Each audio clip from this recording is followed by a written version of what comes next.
आप सबका हृदय से स्वागत करता हूँ, अभिनंदन करता हूँ। वास्तव में मुझे आज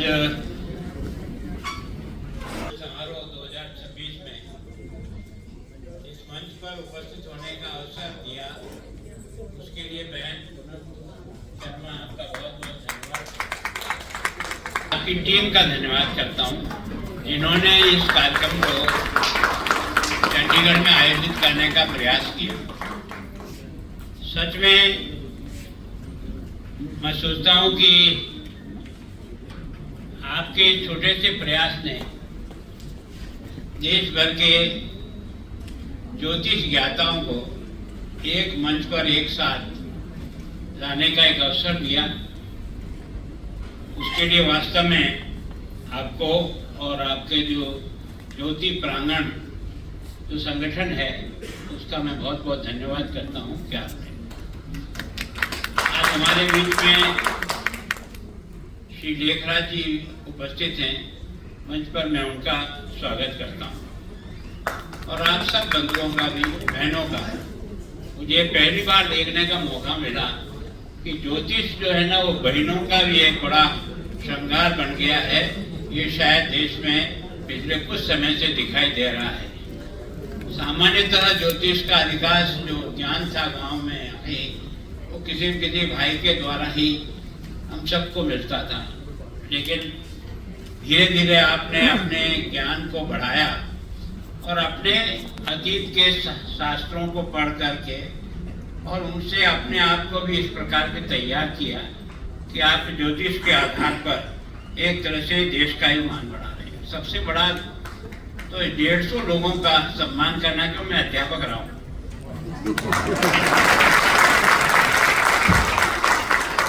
मुझे समय और थोड़ी व्यवस्था ठीक करना भी आता है। अब ये बहुत परेशान थे, मैंने कहा देखो आप कोई तरीका ऐसा निकालो जिसमें हर व्यक्ति आता रहे और फिरता रहे तो मेरा काम आसान हो जाएगा। पर आपने इतनी तकलीफ दी कि वजन भी मुझे तो ओके करना पड़ा।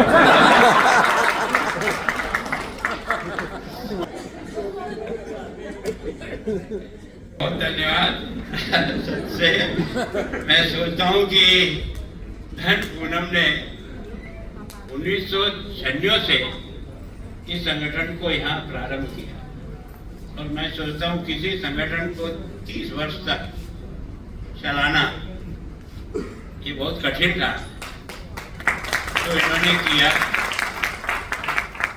और इस कारण से मैंने भी जब देखा कि भाई जब हमारी यहाँ की बहन इतना काम कर सकती है तो कुछ तो हमें करना ही पड़ेगा। और इसलिए आज आपने मेरा जो है ना ट्रेडमिल टेस्ट भी कर दिया।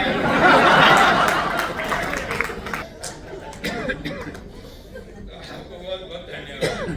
सोचता हूँ कि वास्तव में ये जो ज्योतिष है एक तरह से ये गणित है और भारत का अति प्राचीन वेद काल से हमारा देश हमेशा ये जो आसमान में जितने ग्रह और नक्षत्र हैं इनको समझने का प्रयास बहुत प्रारंभ से किया। जब सारी दुनिया को इसका ज्ञान नहीं था तब भारत के ही आर्यभट्ट ने और भास्कराचार्य ने और वराहगिरि ने जिस प्रकार से इस ज्ञान को आगे से आगे तक पहुंचाया, मैं सोचता हूं कि कोई कल्पना नहीं कर सकता कि हमने नक्षत्र में जो भी हैं उनकी हमारी दूरी कितनी है, उनका हम पर प्रभाव क्या है, ये बहुत प्रारंभ से बताया। और ये प्रभाव जो ग्रह नक्षत्र का है ये सारी दुनिया के हर आदमी को मिलता है, कोई इससे बच नहीं सकता। एक तरह से केवल आदमी को नहीं मिलता है, देश और दुनिया को भी ये जो नक्षत्र है ये प्रभावित करते हैं।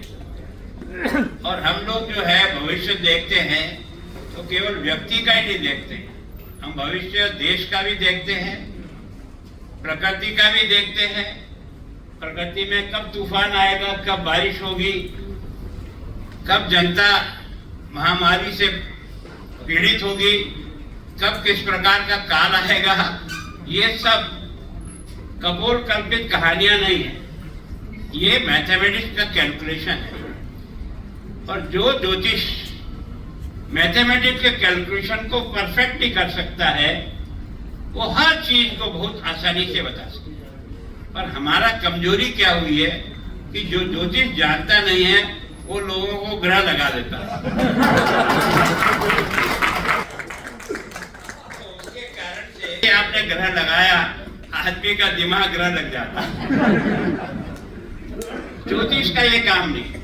ज्योतिष का काम है कि जिसको ग्रह लगा हुआ है उसका ग्रह कैसे निकाला जाए ताकि वो अच्छा जीवन जी सके।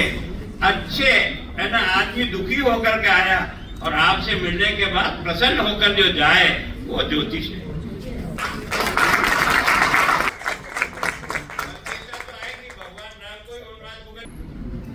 जिसकी कल्पना शायद किसी को भी नहीं होगी।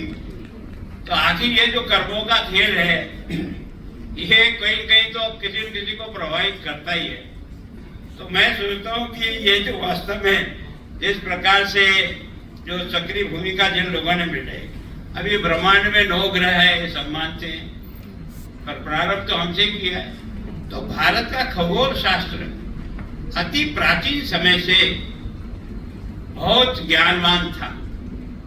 और वास्तव में ये जो ज्योतिष की परंपरा जो वहां से चली, उसको आज तक और आगे की पीढ़ी को देने का जो सक्षम काम है वो आप जैसे बंधु ही कर पाते हैं। तो वास्तव में आपकी ये जो देन है ये केवल क्षणिक नहीं है, ये अनादि काल तक कैसे चलेगा इसके बारे में आपका जो योगदान है वो सारा देश इसके बारे में समझ। और मैं सोचता हूँ कि वास्तव में अब आपने जिस तरह से एक छोटा सा वाक्य मैंने देखा था, ये ज्योतिषम देव चक्षु,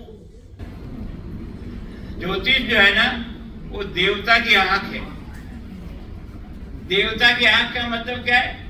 जो किसी को पता नहीं वो उसको पता है। तो ज्योतिष के द्वारा जो है ना उन सब ज्ञान को हम